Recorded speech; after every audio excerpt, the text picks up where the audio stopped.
Opinion sans phare aujourd'hui avec l'économiste allemand Karl von Waldstein qui étudie actuellement les sciences africaines. Les conséquences fatales de la migration pour l'Afrique selon Karl von Waldstein. Dans le débat animé sur le pacte migratoire, les conséquences du traité pour les pays d'origine des migrants ont été peu évoquées jusqu'à présent. Dans son article pour le magazine autrichien InfoDirect, Karl von Waldstein décrit les effets du pacte migratoire pour l'Afrique, entre autres. Voici maintenant un extrait de son commentaire. Comment maintenir l'Afrique au tapis? L'anthropologue et écrivain américain Stephen Smith a décrit l'explosion démographique de l'Afrique comme le plus grand défi pour l'Europe.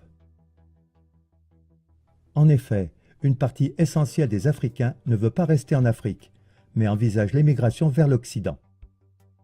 Selon l'analyse de Stephen Smith, l'Europe doit se préparer à accueillir 150 à 200 millions de migrants africains d'ici à 2050. À titre de comparaison, l'Europe compte 750 millions d'habitants. L'Europe de l'Ouest, sur qui retomberait une forte proportion de migrants, en compte 450 millions. Plus de 40% des Africains préféreraient vivre dans un autre pays, s'ils en avaient la possibilité, y compris au sein de l'Afrique elle-même. La réponse européenne à cet afflux est le pacte migratoire des Nations Unies, qui prévoit de continuer à supprimer les obstacles à la migration et de favoriser l'admission continue des migrants. La possibilité d'émigrer depuis les pays d'origine vers les États-providence occidentaux réduit la volonté et les efforts des Africains pour changer quelque chose sur place. Si l'émigration est perçue comme le chemin le plus facile, une partie de la population le préférera à une lente élimination des problèmes locaux, au succès incertain de toute façon. Parce que qui émigre finalement? Une classe moyenne qui commence à peine à se former. C'est la source des problèmes de cet exode.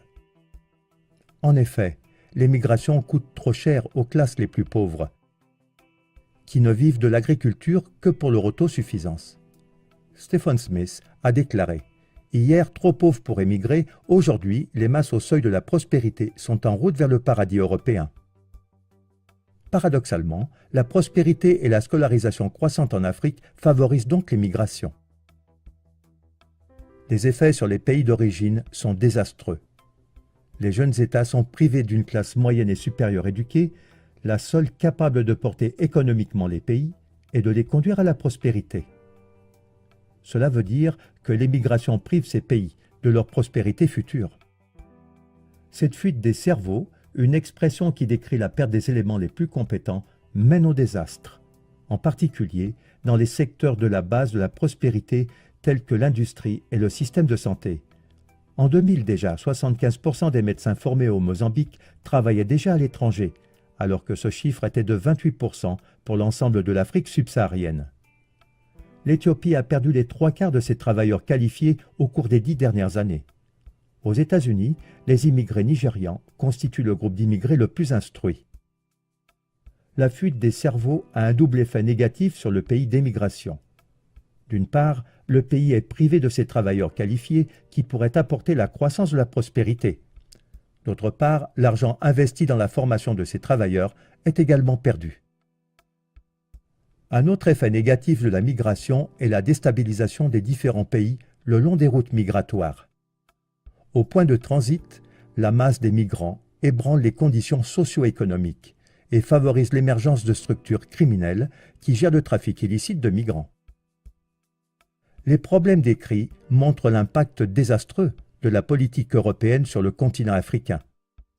Un continent est privé de ses éléments dynamiques et déstabilisateurs sur le plan social et économique, et donc d'un futur prospère. Dans leur propre intérêt, l'Europe et l'Afrique devraient faire tout leur possible pour rendre la migration peu attrayante.